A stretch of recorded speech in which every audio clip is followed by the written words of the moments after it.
Hi YouTube, it's Jessica. Welcome back to my channel. Today we're out here in the garden trying to get it ready for spring planting, and we're going to do row cover this year. So we are just ripping everything out of the garden, burning off the leaves, and then we'll till those under, till that into the ground, and then I'm going to put the row cover out, make the hose, and get ready for the layout that we're going to do this year. I was just going to do in-ground again, but with the new diagnosis of lupus, the less time I spend out here, the better for me. So I'm going to try the row cover route. I hope it works. So I'll video a little bit as we go along, but I thought I would share the first process and what we're doing.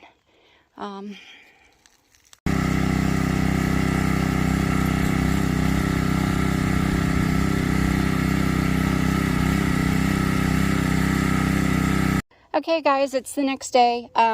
We've got the garden all nice and tilled up.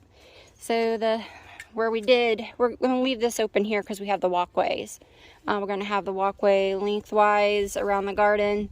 And then what we're going to do is going to do row covers on the first 5 rows. And so that's what she's working on right now. She is forming the mounds. So I just stepped on the hoe again.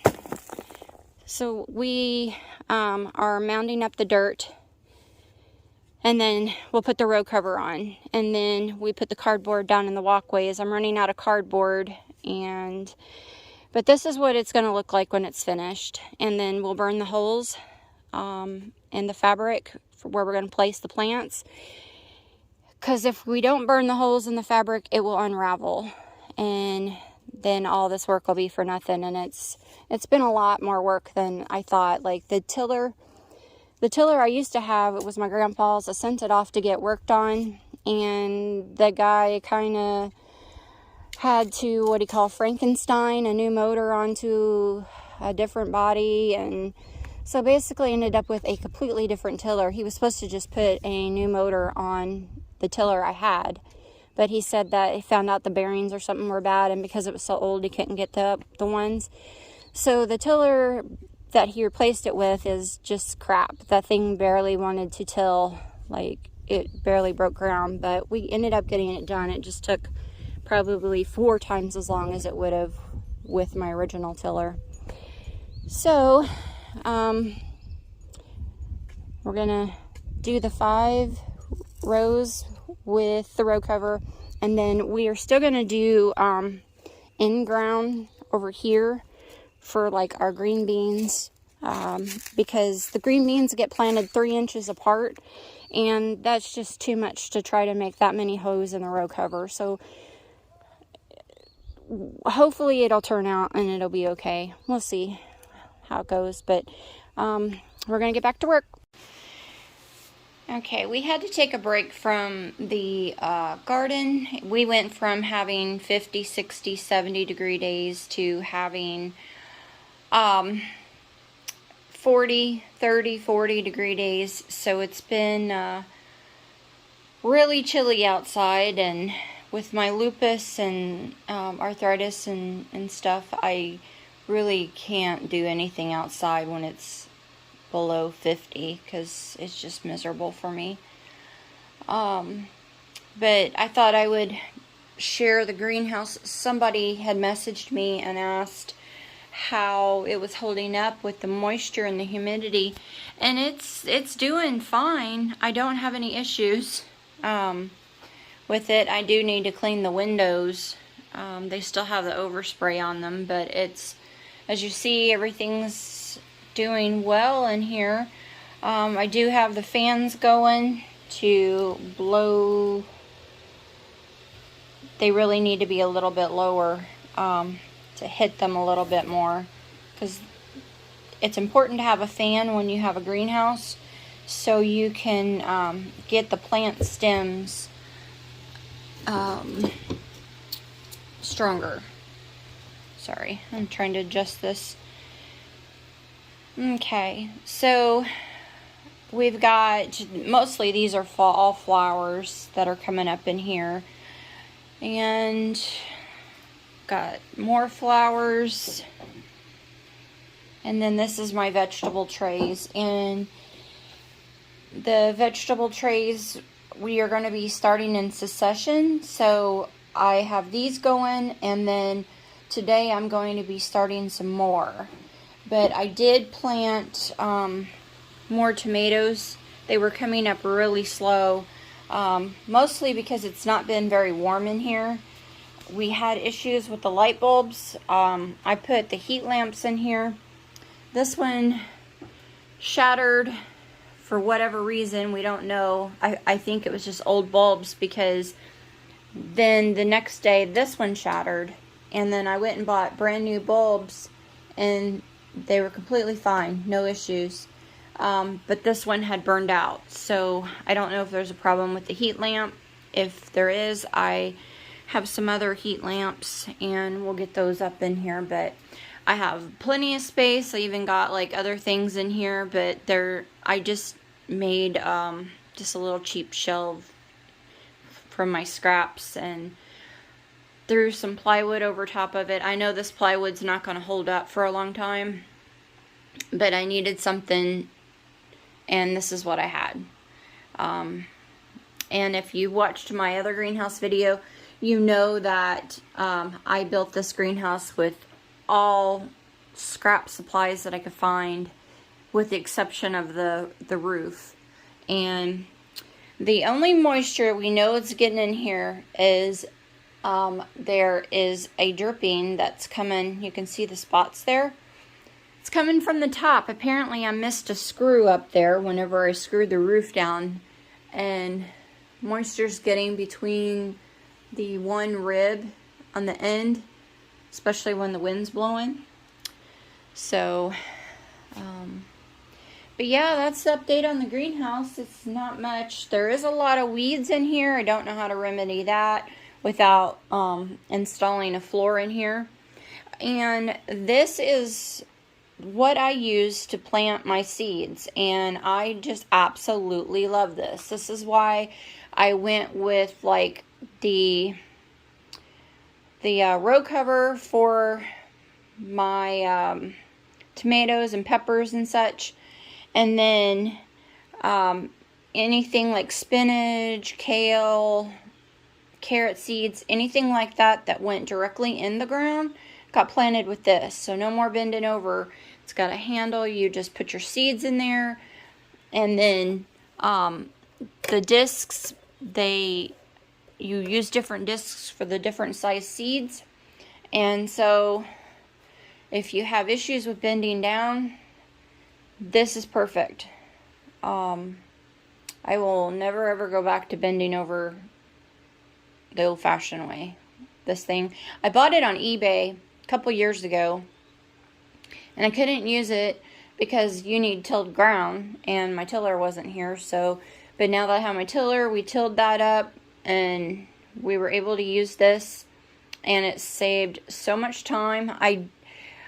I wasn't sure how thick it was actually seeding, if it was actually working the way it's supposed to, because I've never used it before. So what I did, I went down the row 3 times. So I went down, and I went back, and then I went down again. And to make sure that, because, you know, I don't want to have to go back and hand seed everything, and a package of seeds is not that much if you get the cheap ones. So I overseeded them, and we'll see how they do. They probably aren't coming up because it has been so cold. Our nights are getting down into the 20s. The greenhouse is staying about 48 degrees with the heat. The fact that the one bulb burnt out, that explains why it got down into like the lower 40s in here last night. But nothing froze. Gosh, nothing froze. And as you see, everything's doing well. Germination rate wasn't as good because it was so cold, and the tomatoes and peppers didn't germinate until it got up to like 80 in the greenhouse. And it gets up to about 80 during the day now, inside the greenhouse, and then at night it drops down into the 40s. But with the heat lamps on stuff, it's really helping. I do have to fill up these trays quite a bit. I fill them up with water and let that do the self-watering. So I always underwater. I don't water over top of the plants. And that seems to do really well for me. And once these little guys start to get bigger, especially my tomatoes, what I do is I'll separate these little guys here today and put these in their own little cups. And then these cells that are in these cups, I will take those out and put these in a cup, so they'll have more room to grow. And that way they'll get a lot bigger before I go putting them out in the ground. I use solo cups. I like the solo cups better because there is no hose in the bottom. And I don't overwater my stuff. I find that if it has holes in the bottom, like these, I ordered these, you have to have the trays in order to water them. Otherwise it just runs straight through and it doesn't do any good. So you have to have a tray without holes in the bottom. But I did use a lot of these last year. I got these off of Amazon. They work great. I just prefer, I guess because I'm a lazy gardener, I just prefer these, and I just know how much water to give them, and I never have any issue with root rot or mold or anything like that. And probably it's because I have a fan on them that helps. It dries out the soil. It obviously makes the plants stronger because it's constantly moving them, as you can see. I mean, it's very important. These are a little bit leggy, which I'm not sure why, but they are cosmos, and these particular cosmos will get like 3-4 feet tall. So these are really tall ones, so that could be why that they look leggy, but that's just their normal look. We were supposed to start these 8 weeks before the last frost, so I did that, but I'm afraid they're going to be too tall. We'll see. I'm probably going to end up moving these into these cups as well. Some things I won't have to do that to, like the cabbages. I got little cabbages growing back there, which they seem kind of leggy to me too. They aren't like stretching to the window or nothing, so this is my second season growing in this greenhouse, so I'm still like learning. And I seem to be doing okay. I know next year I'm going to get a lot more of these in here so I can start more perennials, because I want to do like a cottage garden. So more heat lamps, that's a must. Not really raising baby chickens anymore. If I do raise baby chicks, I'm going to let the hens do it, so I won't need the brooder lights for that. Because that's what these are. These are just your run-of-the-mill brooder lights, and mostly I have the tomatoes underneath them right now because that was something that I really needed to get started and get those established. I'm really far behind, but we've had such cold weather that I really couldn't plant anything out here. And these are very dry because they've been sitting under the heat lamp. And see, I'm all about repurposing. I use an old feed scoop to water. And when I water these guys, I just pour the water in the tray. And there's my onions that I started. I'll get those set out sometime soon. Probably this weekend. And again, that's late for those. It'll be April probably before I get those out, which, You know, I've planted onion sets, you know, in May, and they do fine. So they just don't get as big, which I'm okay with.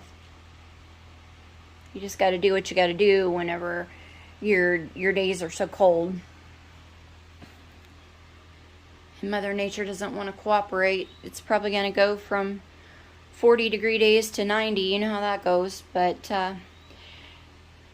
yeah, that's the update, and that's how things are going. There's the chicken coop down there, and lost a bunch of chickens, so I only have 4 chickens. I have 2 roosters and 2 hens. They got out, and I couldn't get them back in, and so they got eaten. So I have 1 rooster down in the mobile pen, and then my other rooster that I like is up here in the in that greenhouse, in this chicken coop with the girls.